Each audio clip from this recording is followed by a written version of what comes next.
Et c'est pour cela que nous devons comprendre le voile de la chair qu'il a revêtu pour saisir la profondeur de la prière qui est sortie de ses lèvres terrestres, le voile de la chair. Dieu est entré dans le temps, celui qui existait depuis avant. Le temps qui partageait la gloire éternelle avec le Père n'est pas resté distant. Il est entré. Il n'est pas entré comme une lumière déchirant les cieux avec puissance, ni comme une voix tonitruante du firmament. Il est entré en silence enveloppé de chair née d'une vierge placée dans une mangeoire. Le Verbe éternel s'est fait homme. Et là, à la limite du corps, dans la fragilité des os et des nerfs, la prière a pris un autre ton. Car maintenant l'Éternel était soumis au temps, l'infini contenu dans le fini. Et le Tout-Puissant en pleine humanité s'est agenouillé devant le Père. Philippiens chapitre 2, versets 6 à 8 nous montre ce moment avec clarté.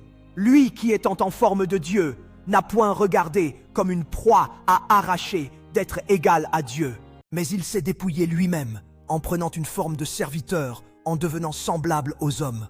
Et s'ayant paru comme un simple homme, il s'est humilié, lui-même se rendant obéissant jusqu'à la mort, même jusqu'à la mort de la croix.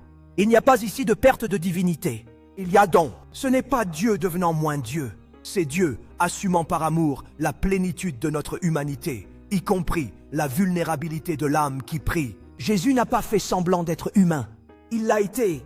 Il a eu faim dans le désert soif, au bord du puits sommeil, dans la barque fatigue, sur les chemins de Jérusalem.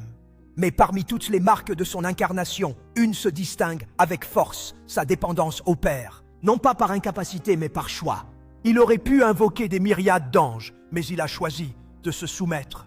Il aurait pu connaître toutes choses par lui-même, mais il a opté pour écouter, attendre, prier. La prière n'était donc pas une concession divine pour un moment de faiblesse. C'était une discipline sacrée qui révélait comment le Dieu incarné marcherait parmi les hommes. Luc chapitre 5, verset 16 dit que Jésus se retirait dans les déserts et priait.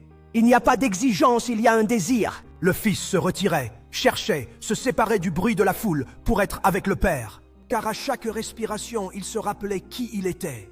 Et bien qu'il marchât avec les hommes, son soutien ne venait pas d'eux. C'était dans la présence du Père qu'il retrouvait le centre, la clarté, la direction. Et c'était dans ce lieu secret, souvent invisible aux yeux humains, que le plan de la rédemption s'alignait non comme une nouvelle révélation, mais comme la réaffirmation de ce qui existait déjà entre le Père et le Fils.